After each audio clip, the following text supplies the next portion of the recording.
3, 2, 1. Om Swastiastu. Rahajeng sore saya aturkan dari Museum Ratnawarta Ubud kembali dalam acara Rembuk Sastra dalam event Ubud Royal Weekend, yang dimana ruang ini diselenggarakan sekali dalam 2 minggu, dimana Rembuk Sastra itu, kalau boleh saya kupas sebagai awalan, adalah bagaimana menggurat sebuah naskah-naskah atau literasi-literasi dari segala bidang yang mungkin untuk dikupas dan ditelaah kembali, yang sekiranya memiliki nilai relevansi untuk diaktualisasikan pada era kini maupun di masa yang akan datang. Sebelumnya, perkenalkan, saya Iwayan Jana Putra selaku moderator yang akan memandu acara pada sore hari ini, di mana Rembuk Sastra yang jatuh pada pekan ini mengusung tema Tabuh Bali dalam Hasanah Lontar Bali dan Jelajah Masa Depan. Dari judul atau tema yang dipilih pada hari ini itu bermakna bahwa tabuh atau gamelan pada minggu ini diberikan ruang untuk dikupas, ditelaah kembali, sehingga maknanya, relevansi, dan bagaimana aktualisasinya ke depan itu akan dikupas secara detail dan dalam format yang sangat terbuka. Dalam sarasehan nanti ada sharing,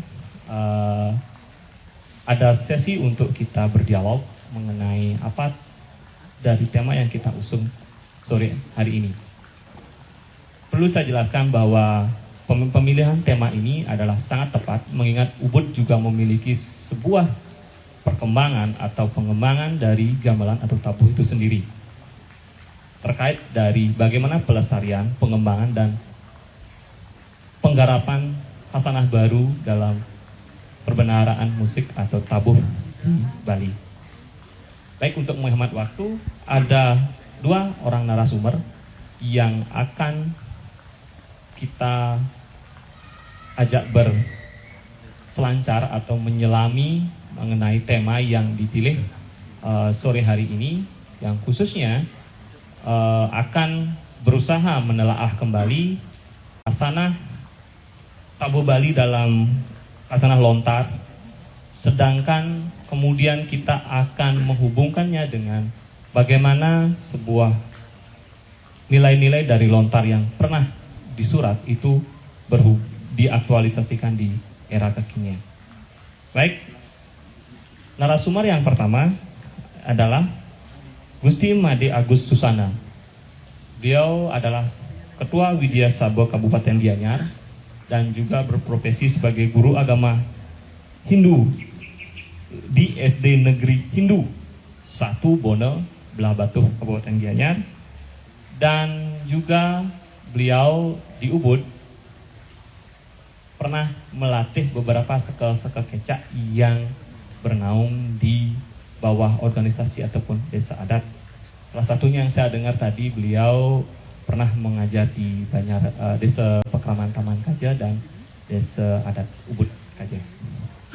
Kemudian yang kedua adalah Iwayan Sudirana. Beliau adalah dosen dan komponis gamelan yang berdinas di Institut Seni Indonesia Denpasar pada prodi musik, dan beliau menamatkan studi doktoralnya di Kanada pada tahun 2013 dan sangat aktif dalam bidang pengembangan dan pelestarian gamelan Bali serta sebagai direktur dari Gamelan Yuganada. Oleh sebab itu, selanjutnya akan saya panggil narasumber pertama, yaitu I Gusti Made Agus Susana, untuk menempati posisi di mimbar narasumber.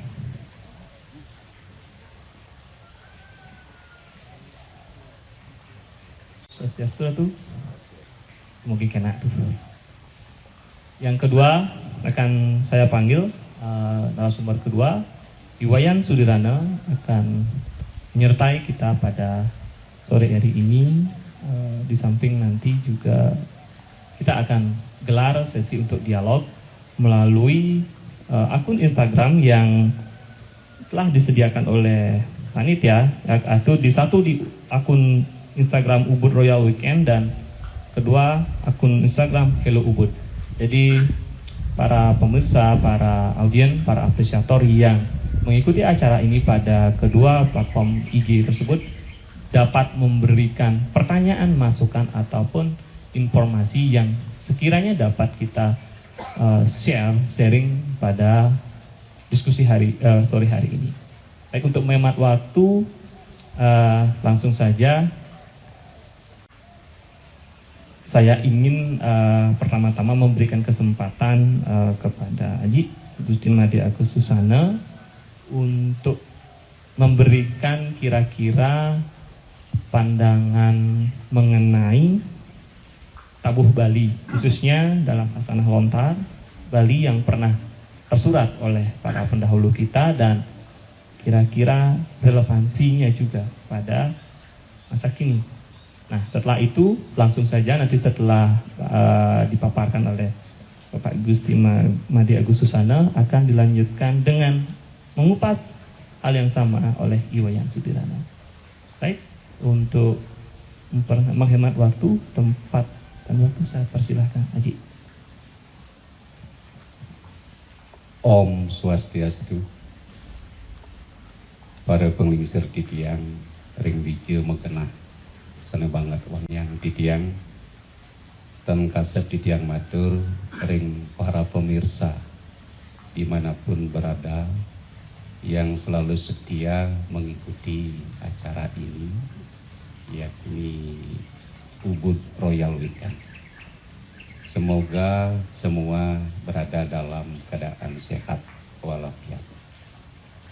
Para pemirsa yang berbahagia, sesuai dengan judul yang dipaparkan tadi oleh moderator, jadi saya mengambil judul juga di mana tabuh dalam Hasanah Lontar Bali untuk jelajah masa depan. Para pemirsa yang saya muliakan, jadi bicara masalah lontar, kita tahu semuanya bahwa lontar itu banyak yang mengupas tentang tabuh. Antara lain ada para kempel, ada aji guru nite, dan juga ada werde sancaya dan banyak lagi. Namun dalam kesempatan yang berbahagia ini, saya akan mencoba mengupas salah satu lontar yang kaitannya dengan tabuh, yakni judul lontarnya adalah lontar Prakempe. Kalau dari segi pengertian, Prakempe itu sebenarnya adalah suara bumi, itu pengertiannya. Di sana disebutkan bahwa Sang Hyang Triwisesa dalam arti Trimurti, yakni Brahma, Wisnu, dan Iswara, dalam yoganya beliau menciptakan yang disebut dengan Sang Hyang Sandi Reke. Sang Hyang Sandi Reke ini jadi berbentuk bola yang bersinar. Jadi sinar inilah yang memunculkan yang namanya warna. Orang kebanyakan menyatakan bahwa warna itu ada 4. Ada putih, ada merah, ada hitam, dan ada kuning. Namun kalau menurut pengertian saya pribadi dulu, jangan dihubungkan dengan yang lain, warna itu sebenarnya ada 3. Yakni hitam, merah, dan kuning. Kalau putih itu termasuk bagian daripada nirwarna atau tidak memunculkan warna. Para pemirsa yang berbahagia, jadi dari Sang Hyang Guru Reke atau Sandi Reke ini mengeluarkan suara yang disebut dengan aksara di atas itu adalah Ah, atau wisarga, sedangkan di tengah itu adalah deng atau e, dan yang di bawah itu adalah dang. Kalau kita hubungkan ini, dari sinilah muncul istilahnya yang disebut dengan tabuh panutan pelok dan atau tabuh panutan selendro. Kenapa demikian? Kalau tabuh pelok itu adalah juga disebut dengan puruse. Puruse itu juga disebut dengan pancetirta. Terdiri dari Iswara, Brahma, Mahadewa, dan Wisnu. Sedangkan di tengah adalah Siwa. Kalau dihubungkan dengan bunyi, di sini dalam pengertian tabuh, perlu kita ketahui bersama pengertiannya. Tabuh itu terdiri dari dua suku kata. Kata ta dan kata buh. Ta ini memiliki pengertian adalah tata atau prawerti atau kesusilaan. Sedangkan buh memiliki pengertian adalah tumbuh. Jadi tata prawerti kesusilaan yang tumbuh dan berkembang dari zaman dahulu sekarang sampai sekarang ini. Dari zaman dahulu kala sampai sekarang ini. Para pemirsa yang kami muliakan, bicara nanti tentang urutan-urutan suara itu, kita tahu bahwa yang mula itu ada suara ding. Ding itu tempatnya adalah di selatan. Ding itu adalah simbolnya ulu, dewanya adalah Brahma, suaranya adalah ding. Kalau dihubungkan dengan kehidupan, jadi ulu itu adalah artinya Prabu atau kepala. Begitu akan keluar dulu adalah Prabu atau kepala, barulah disertai dengan lahirnya kaki. Kaki itu dalam aksara Bali itu disebut dengan suku. Suku itu adalah kaki. Begitu deng, kepala dan kaki lahir, jadi manusia itu sudah berkembang nantinya. Dan diharapkanlah ada suara deng. Deng itulah di depan. Deng itu di depan, dewanya adalah Mahadewa. Sedangkan begitu dia pintar dalam menguasai ilmu pengetahuan dan teknologi, jadi barulah dia bisa akan terbang. Maka disebut dengan terbang itu ke angin. Ke angin dalam bahasa Bali disebut dengan kangin. Dan aksara yang ada kangin itu adalah dang. Jadi ding, dung, deng, dang. Pada akhirnya menjadilah dia dong. Dong itu adalah simbol daripada perlina. Jadi ding, dung, deng, dan dang, dan terakhir dong. Inilah disebut dengan suara pancil tirta. Jadi dewanya 5. Nah, karena ini hubungannya dengan Puruse, dalam hal penciptaan tidak menutup kemungkinan nanti akan muncul bisa ini sandi reka ditemukan Puruse dan Pradana. Makanya disebut dengan Wisarga. Ha itu. Sekarang simbol daripada aksara Pradana, jadi dewinya adalah ada Gayatri, tempatnya di barat, Mahadewi tempatnya di timur, Saraswati tempatnya di selatan, Sri Laksmi tempatnya di utara, dan di tengah tempatnya Uma Dewi. Jadi kalau kita hubungkan tadi, selatan Saraswati, utara Sri Laksmi, barat Mahadewi, dan timur Gayatri, ditemukan menjadilah suara selendro. Jadi apa suaranya? Ding juga dung, deng, dang, dong. Nah, kalau sekarang dihubungkan dengan panutan, kita tahu kalau panutan nada yang kita ketahui bersama, mungkin nanti Pak Sudirana, ada do re mi fa sol la si do. Do re mi fa sol la si kan ada 7.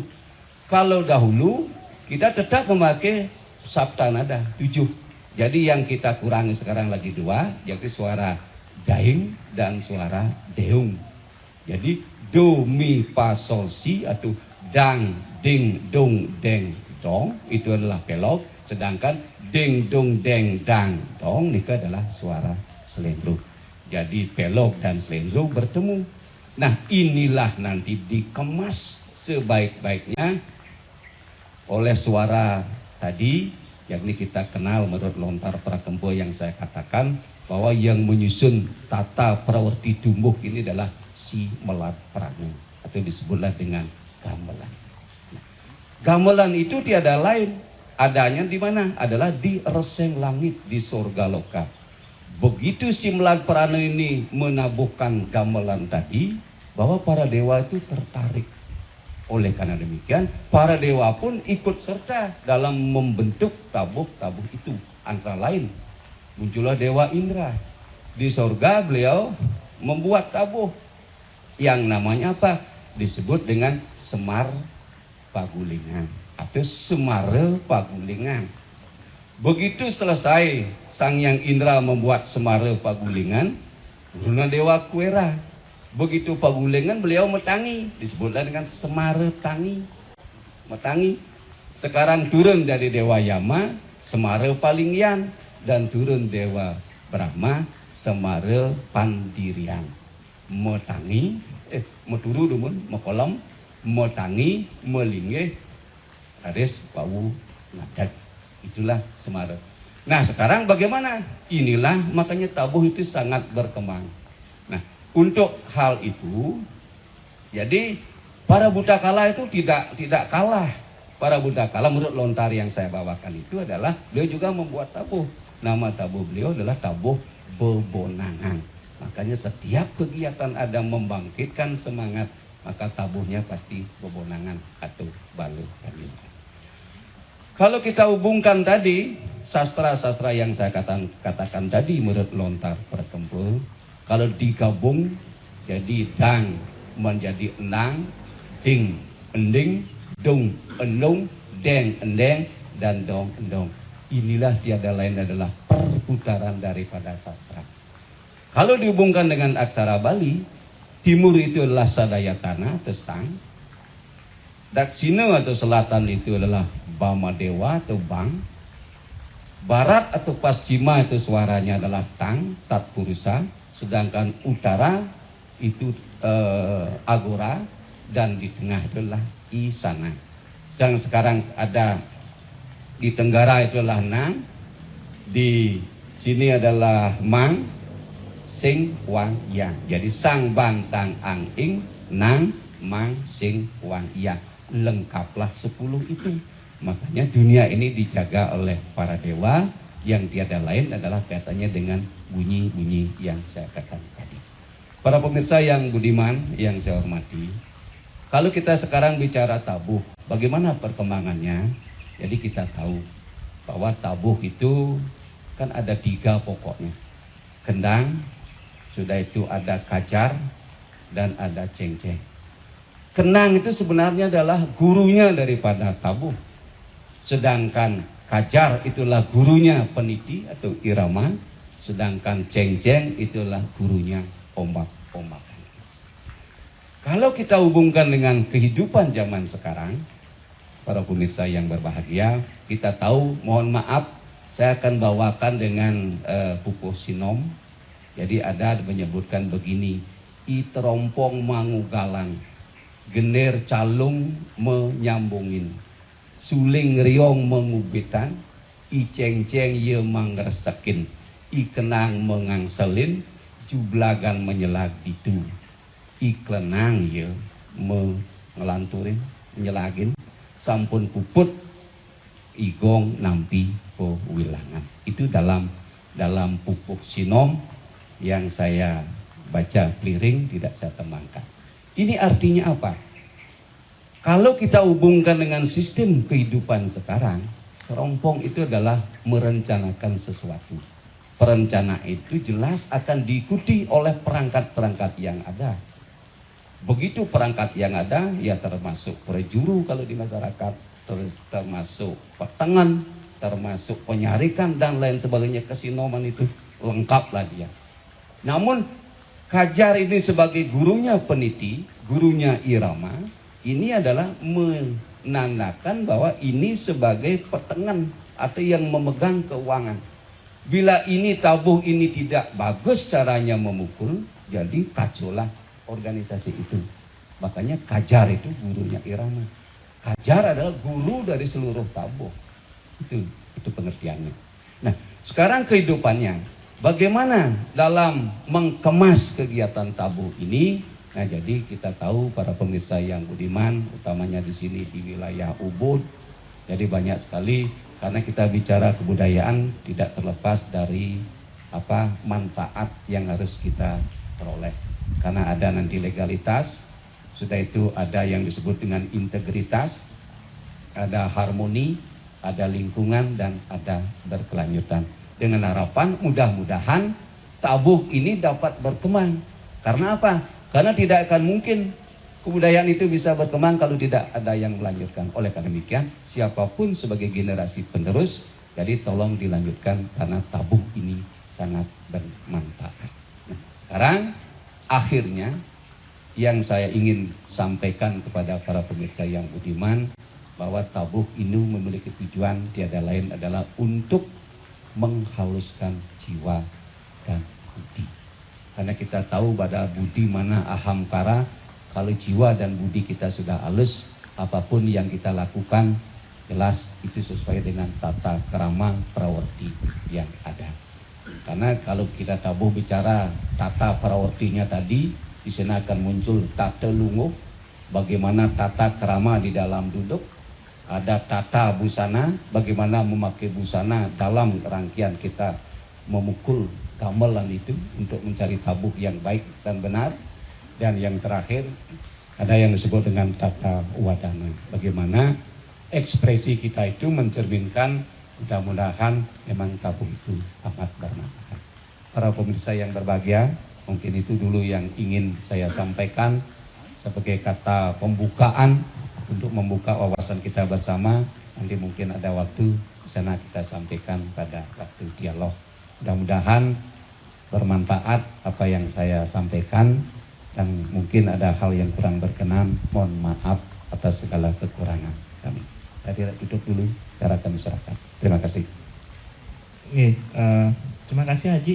Itu tadi sudah kita simak apa yang telah dipaparkan oleh Haji mengenai bagaimana beliau mengambil salah satu khas lontar yang kita warisi sebagai salah satu literasi gamelan yang sampai saat ini masih digunakan sebagai pijakan di dalam penciptaan atau di dalam penyajian dari gamelan Bali itu sendiri.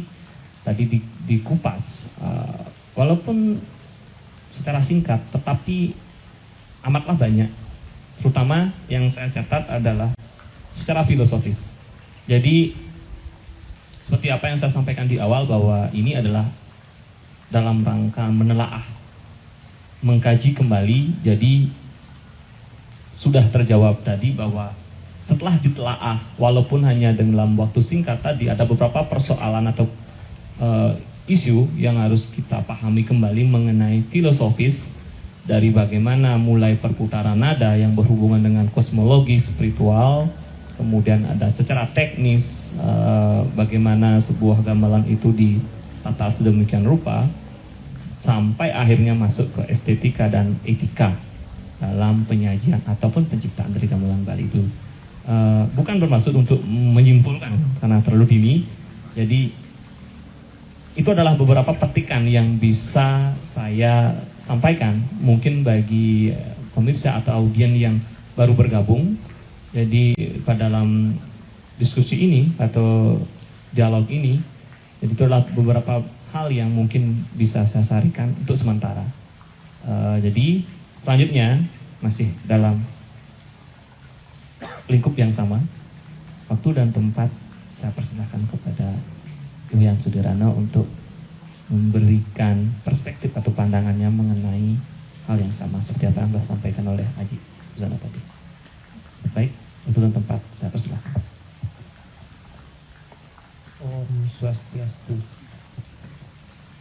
Baik, terima kasih kepada Bapak Moderator sudah memberikan waktu untuk sharing, Niki.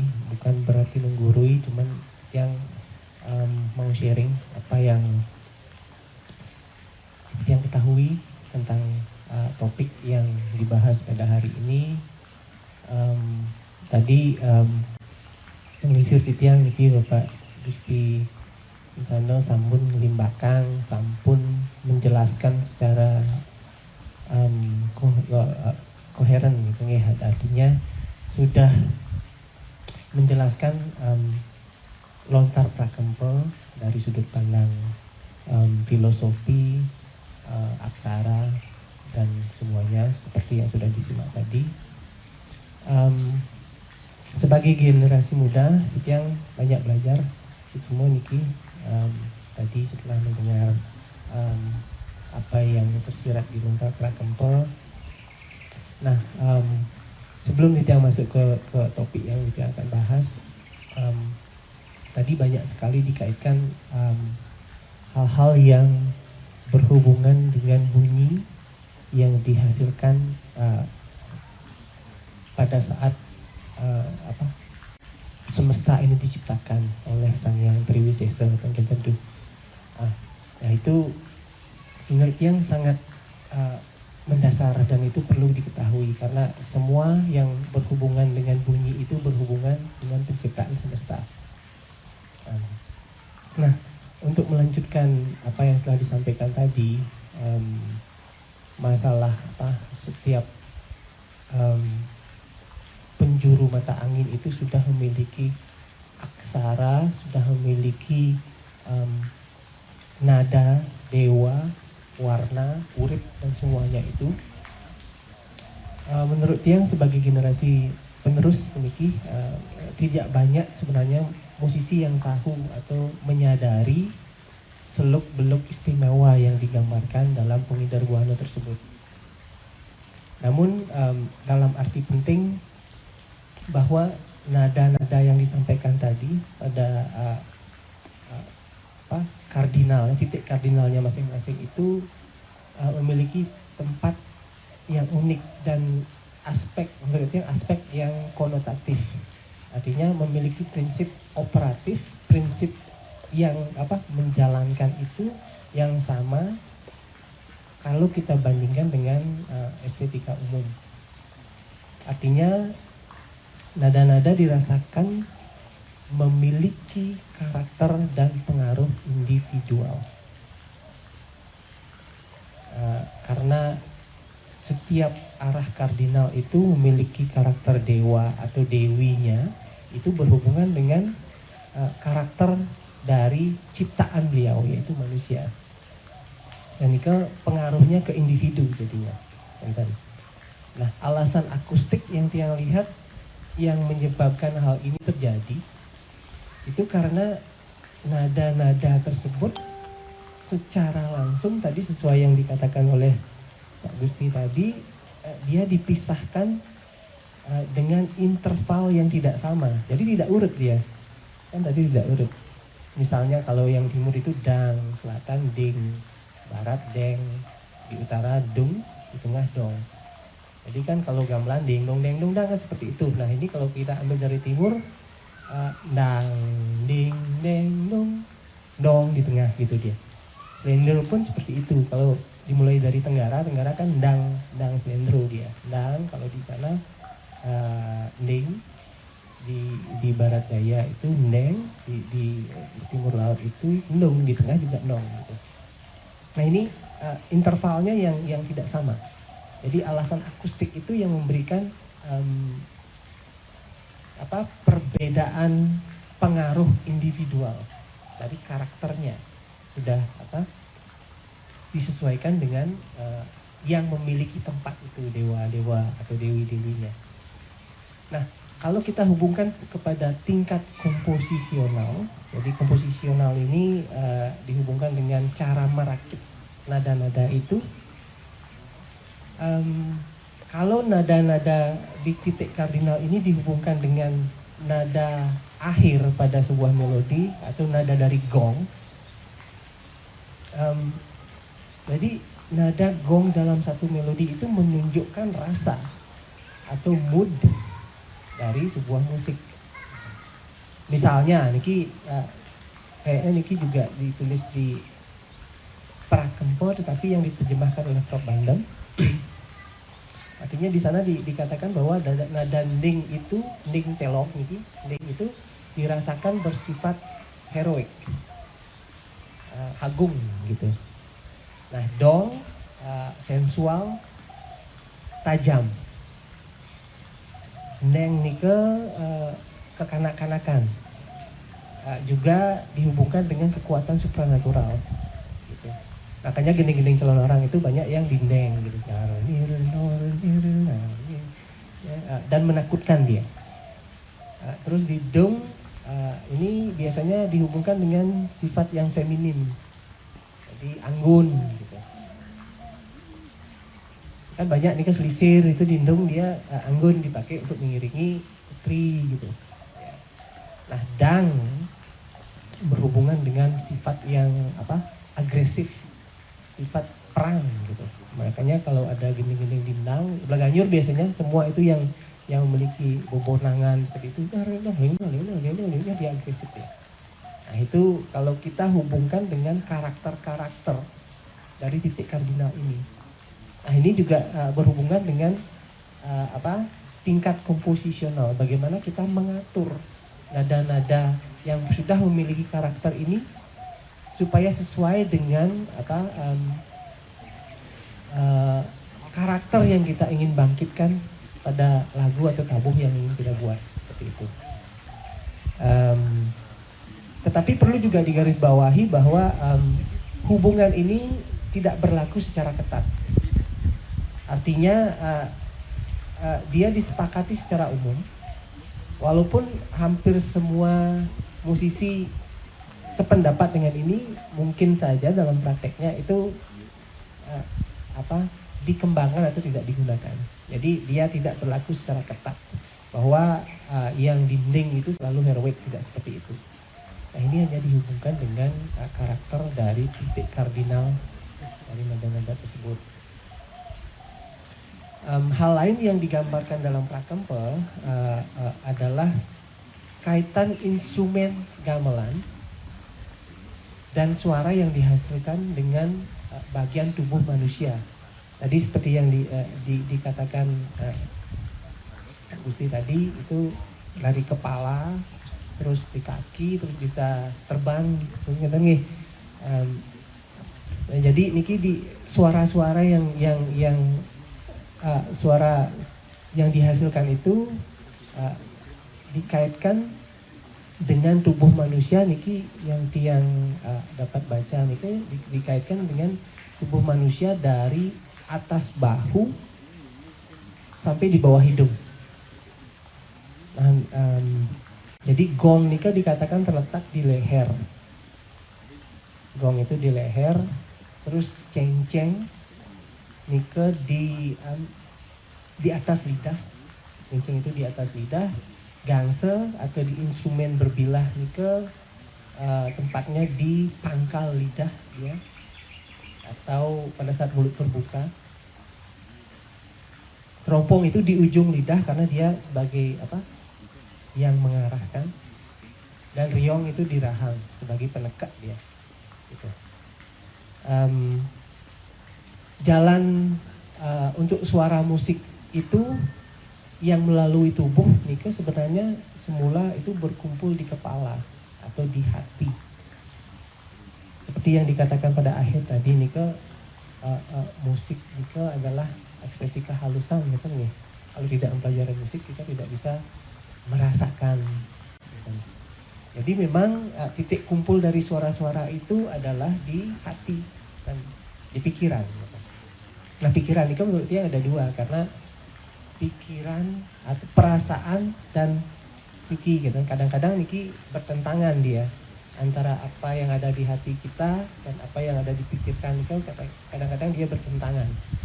Nah yang jujur itu sebenarnya yang di hati, yang banyak kontradiksinya itu di pikiran. Nah ceng kena nyenceng gitu nyenceng ini, tapi dalam hatinya itu yang sebenarnya yang paling jujur. Jadi musik itu berada di hati, jalan suaranya melalui hati, di mana suara itu bercampur dengan pikiran. Nah dengan percampuran ini dikatakan dalam Notara Pratempo bahwa akan menimbulkan pengaruh emosi yang permanen dan memberikan rasa senang tiada akhir, seperti yang dikatakan tadi. Enten.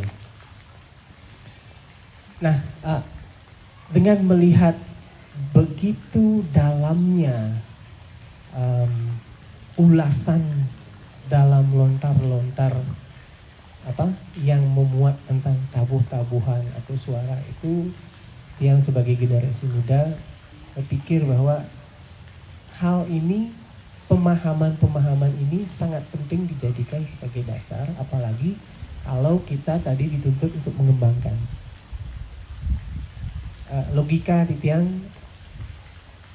Sebelum kita bisa mengatakan hal yang kita buat itu baru, kita harus mengetahui yang lama dulu. Jadi dasar dari pengetahuan apa yang sudah diwarisi, pemahaman dari yang sudah ada, sangat penting sebagai pondasi untuk bisa mengatakan apa yang kita buat itu baru. Dan juga yang yakin 100% kalau dasarnya sudah kuat, nanti apapun yang dibuat setelah itu akan menjadi sesuatu yang bermakna. Nah, dalam konteks itu Tiang mau menghubungkan hal ini dengan pemahaman tradisi dan modern, karena itu penting. Karena banyak hal yang terjadi kalau ada musisi atau seniman yang melakukan sebuah dobrakan, itu biasanya langsung dikatakan merusak tradisi tentu. Nah, Aniko biasanya label yang diberikan menurut yang di awal saja, karena Niko sifatnya subjektif. Artinya kita belum mengenal saja sebenarnya. Namun kalau misalnya kita teliti betul-betul apakah si seniman yang melakukan dobrakan ini mengerti betul tentang tradisi, nah di sana baru kita bisa mengatakan bahwa itu merusak atau tidak, seperti itu. Nanti yang mau mengutip sebuah tulisan dari Niki Sukaharjana yang akan baca aja. Transformasi budaya memang selalu terjadi. Dalam prosesnya bahkan stagnasi mungkin saja timbul pada suatu periode tertentu. Tetapi spirit budaya tidak akan pernah terbunuh. Ia tumbuh dalam suatu proses budaya yang terus-menerus dalam bentuk konvensi, transformasi, konflik, inovasi, bahkan anarki, dan sebagainya. Kesinambungan proses inilah yang membuat kesenian tradisional tersebut selalu menentukan nilai-nilai barunya. Ia hadir bukan sebagai barang antik kehidupan modern, tetapi sebagai cermin proses sejarah, sebagai roh tindak laku kontemporer. Jadi kutipan ini yang rasa sangat berhubungan dengan apa yang kita bahas hari ini. Itu masalah pemahaman lontar atau literasi dari gamelan atau dari tabuh-tabuhan itu, dan bagaimana kita melakukan pelayaran ke masa depan supaya nanti bisa memaknai apa yang dilakukan. Jadi tulisan Sukaharjana tersebut merupakan sebuah solusi, menurutnya sebuah solusi perbaikan pola pikir. Tradisi seharusnya ditafsirkan sebagai proses yang berkesinambungan, yang nantinya akan mengarah kepada penemuan-penemuan nilai kebaruan dalam tradisi tersebut. Spirit atau roh dari tradisi tersebut tidak akan pernah terbunuh, melainkan akan selalu tumbuh dalam jiwa barunya. Jadi ini yang pernah menonton kutipan sebenarnya dari cerita Mahabharata, tapi dari versi film yang kita tonton di TV itu pada saat Krishna itu berkonotasi tentang buah mangga itu. Jadi buah mangga pada saat dia lahir itu, pada saat dia tumbuh itu kecut atau tidak satu pun orang yang bisa merasakan. Artinya rasanya itu pada saat dia manis baru semua orang ya menyukainya. Ya setelah manis itu dia tumbuh terus, jadi dia akan menjadi busuk gitu. Nah pada saat busuk inilah kalau kita pertahankan dia, kalau kita tetap makan dia akan menjadi penyakit dalam tubuh. Nah makanya sudah seyogianya kita membiarkan mangga yang busuk itu jatuh untuk memberikan kesempatan tumbuh lagi menjadi buah mangga baru. Nah itu konotasi yang Tiang setujui untuk bagaimana kita melakukan preservasi dan inovasi dalam tradisi yang kita warisi. Artinya janganlah takut sebuah tradisi yang sudah tidak sesuai dengan zamannya itu mati. Karena kalau kita paksakan dia untuk hidup di zamannya, dia akan menjadi penyakit.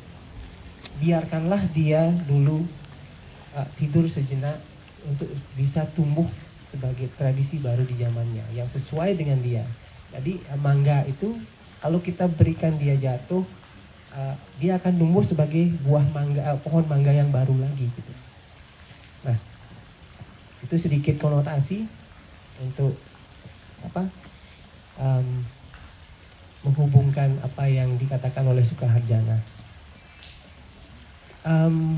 Berkaitan dengan itu, sebenarnya Bali sudah memiliki seniman-seniman hebat, modern, visioner, itu dari zaman tahun 1900-an, yang mengerti betul tentang pemahaman tradisi sebagai sebuah proses berkesinambungan. Sebut saja kalau di Ubud itu ada Gusti Nyoman Lempad, pemahat itu bagusnya, dan juga kalau khusus di tabuhan itu Iwayan Lotring. Jadi seniman-seniman ini memiliki visi untuk mendobrak. Beliau-beliau ini memikirkan masa depan dari kesenian yang beliau geluti. Misalnya Gusti Nyoman Lempad misalnya, lukisan wayang yang dulunya non-realis didobrak, dibongkar oleh kegigihan Gusti Nyoman Lempad, memanfaatkan kemampuan skill beliau, imajinasi, tafsir falsafah hidup orang Bali juga. Wayang ditransformasi menjadi realistis dalam bentuk dan visi realis sebagai manusia Bali dalam konteks filsafat. Nah itu mungkin saja seperti kalau kita kaitkan dengan konotasi buah mangga itu dulunya mungkin tidak diterima atau dirasakan aneh. Karena wayang yang sebenarnya seperti yang ada di Kamasan itu didobrak oleh beliau. Dihubungkan dengan konteks kehidupan sehari-hari dan falsafahnya. Nah buktinya setelah beberapa dekade berlanjut, itu kan menjadi sebuah tradisi modern yang mengawali tradisi lukis. Begitu juga halnya apa yang dilakukan oleh Ide Bagus Nyana, yang konsep beliau yang pernah wawancara dengan anak cucu beliau waktu ini. Jadi konsep yang dimiliki itu namanya apa ada anu gitu. Apapun yang tersedia di hadapan beliau bentuk kayu itu yang dipakai. Yet beliau tidak merubah kayu itu. Misalnya kayu ini sangat besar, beliau tidak akan merubah. Beliau membuat patung dengan kondisi yang semua gemuk. Tetapi anatomi tubuh manusia itu sedikit pun tidak dihilangkan. Beliau masih mengikuti itu. Begitu juga kalau kayu yang ada itu tipis, jadi beliau menggambarkan patung yang krempeng, tetapi anatominya ini yang tepat. Begitu juga kalau kita berbicara tentang tabuh, itu Lotring ya.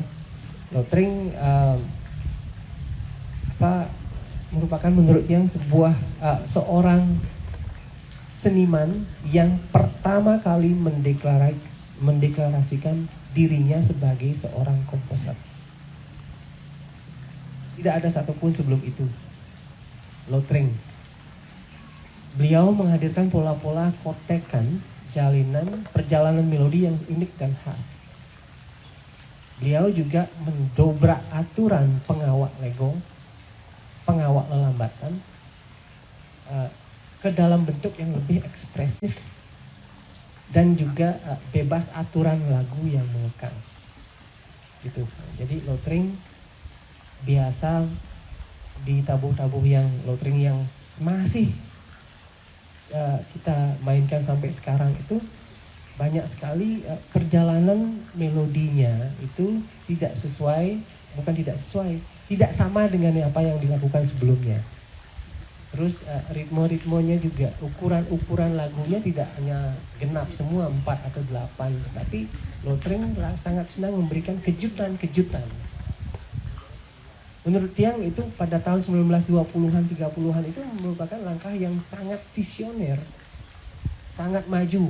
Lotring sudah memikirkan apa yang akan terjadi di masa depan. Buktinya sampai yang sekarang yang terjadi itu hal yang seperti itu.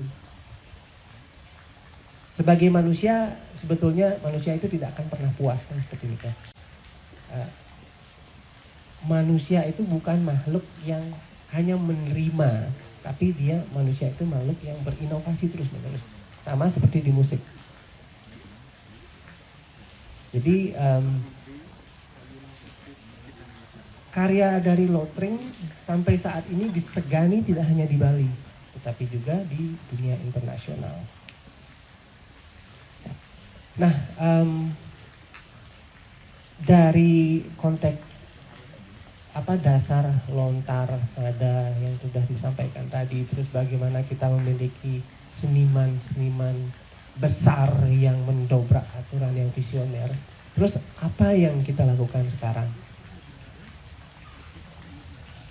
Lempad, Nyana, Lotring sudah memiliki pola pikir seperti ini di tahun 1900-an. Nah sekarang kalau kita hanya diam saja, duduk manis pada zona nyaman, kita akan tidak bergerak sama sekali. Tapi memang ada kalanya keadaan stagnan bisa saja terjadi pada zaman tertentu. Ini kita yang hubungkan dengan tulisannya Sukaharjana. Itu sah-sah saja, tetapi apakah kita akan selalu menjadi penonton yang baik? Kan itu ininya, itu tantangan buat Tiang secara pribadi. Bagaimana kita melakukan pendobrakan atau pendobrakan yang berkaidah, pendobrakan yang memiliki dasar. Jadi tidak hanya istilahnya asal buat saja, tetapi bisa memiliki visi yang membangun di masa depan. Walaupun pada saat kita menciptakan karya itu seperti dihubungkan dengan konsep konotasi buah mangga Krishna, itu pasti hal baru yang kita buat di awal tidak akan ada yang suka. Karena penonton umum atau publik itu harus diberikan edukasi dulu. Orang bisa menyukai kalau sudah paham kan seperti itu. Jadi jangan takut kalau kita membuat sesuatu yang baru, yang betul-betul baru. Jangan takut kalau tidak ada yang mengerti. Itu memang sudah jalannya seperti itu. Yang baru itu tidak bisa dimengerti. Seperti itu. Jadi edukasi ini penting. Ruang-ruang publik seperti ini, seperti yang diselenggarakan oleh Bu Royal Weekend, dialog sastra ini berhubungan dengan apapun itu, seni lukis, seni gamelan, itu sangat penting sebagai bentuk sarana edukasi akan kekayaan yang telah kita miliki dan juga bagaimana kita melanjutkan kekayaan tradisi yang kita miliki. 5 menit, oke. Mungkin segitu dulu ya, artinya kalau yang ngelantur Niki akan panjang sekali karena Niki baru sampai kepada bagaimana kita memiliki sastra yang begitu kuat, bagaimana kita sudah memiliki seniman yang sangat visioner, dan sekarang bagaimana kita melanjutkan itu. Nah mungkin nanti bisa dibahas lagi pada sesi dialog. Terima kasih banyak. Terima kasih Pak Wayan Sudirana, dan mungkin kita beri aplaus bagi hadirin yang ada di sini untuk kedua narasumber kita. karena ada hal yang menarik yang saya harus catat dari dua narasumber hari ini.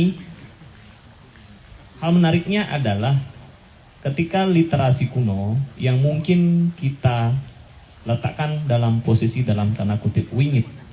Wingit itu bukan sesuatu yang tidak boleh dikupas, dibedah atau ditelaah lagi, melainkan wingit itu adalah sesuatu yang bernilai, yang bermakna, yang dia memiliki ruang untuk digali dan dibedah kembali, sehingga akan menampakkan nilai relevansinya yang akan sangat berdampak dan akan menghidupkan nilai-nilai itu berkembang sesuai dengan zamannya. Begitu juga salah satu contoh lontar Prakempo yang dikupas hari ini, tadi Aji diawali Prakempo itu mulai dari dikupas dari spiritualnya, berhubungannya dengan kosmologi, dengan tata aturannya, dan itu justru adalah sebuah bahan atau elemen yang sesuai dengan prinsip Aji yang menyatakan tabuh itu adalah tata letak atau pengolahan sebuah elemen. Kalau bagi saya menyimpulkan, elemen-elemen ini yang harus diolah dikemas dalam bentuk baru sesuai dengan apa yang disampaikan Pak Sudirana tadi, bahwa ini dasar, ini dijadikan dasar untuk menentukan arah ke depan, sejauh mana ini akan berkembang dan direlevansikan kembali sesuai dengan jiwa-jiwa sejamannya, sehingga sematan-sematan perusak itu mungkin bisa kita hilangkan, karena memang sejatinya setiap pengkarya apapun itu pijakannya, sedikit pun tidak ada hal ingin merusak. Itu yang perlu saya tekankan dari apa yang telah disampaikan tadi. Sesuai dengan janji saya, mungkin ada beberapa materi yang ingin disampaikan. Aji yang lihat mengeluarkan lontar beliau mungkin tidak sabar ingin menyampaikan sesuatu yang ingin kira perlu ditambahkan. Pak Sudirano pun tadi menekan bahwa sebelum melebar kita akan refresh sejenak dan membuka sesi untuk dua arah, jadi tidak satu arah dari narasumber. Kita akan buka sesi dialog di awal. Yang ingin dari rekan-rekan hadirin yang datang secara live, di samping juga nanti secara daring online yang menyaksikan di akun IG Hello Ubud dan akun IG Ubud Royal Weekend untuk memberikan pertanyaan, saran, ataupun informasi terkait. Saya mulai dibuka dulu untuk yang para hadirin yang ada di ruang ini secara live. Untuk dibuka 3 orang penanya. Yang persilahkan untuk 3 orang penanya. Oke, ada rekan saya Bli Andika. Mungkin setelah itu ada lagi Idatu Cokoda tuh Cok Bayu Maleski. Enten nih. Yang buka kalih dumun, mulai dari Bli Andika, setelah itu Idatu Cokoda Cok Bayu. Silahkan. Selamat sore para narasumber yang saya hormati dan rekan-rekan semua di lokasi. Terima kasih Anda sebagai moderator, penampilannya cakep banget dan sukses sekali. Perkenalkan, Tiang Andika Dana yang menyimak pemaparan dari Aji dan Sudi juga, dan itu benar-benar membuka sekarang cara pikir dan pola pandang saya mengenai sounds atau musik. Tiang sendiri bekerja sebagai kreatif content producer yang cukup terhubung sih dengan audiovisual, bahkan desain dan pengembangannya. Yang selalu jadi pertanyaan kami di industri kreatif terkait dengan seni tabuh, suara, atau karya kreasi musik adalah mengenai motivasi. Motivasi yang nantinya akan menjadi sebuah karya secara personal ataupun komersial di sini. Nah, pertanyaan pertama Tiang adalah mengenai sebuah motivasi, fungsi dari garapan secara personal di luar ranah komersial. Itu yang pertama. Yang kedua, mengenai hak cipta. Karena kita akan berlayar, bukan ke era yang lebih global ke depannya. Dan digital itu benar-benar sangat membuka akses dan accessible atau diadaptasikan bisa di mana-mana di sini. Pertanyaan kedua Tiang mengenai copyright atau hak cipta di sini mengenai sebuah karya tabuh seni musik. Di Kemantan sukses semua atas waktunya. Terima kasih. Inge, untuk kedua, penanya kedua, udah Cokorda tuh, Haris tuh.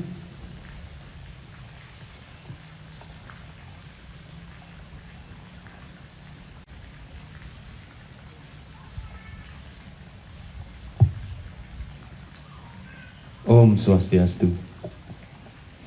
Sukses semua untuk galah moderator, para narwakil, sane Presiden Nagingin Rembuk Sastra Rahina Mangkin, sane Dadwang yang Titiang, Puni Ketaler, para rawuh sarang sami, sane Presiden Tedun Ring Museum Perlukisan, taler sane Wang yang Titiang.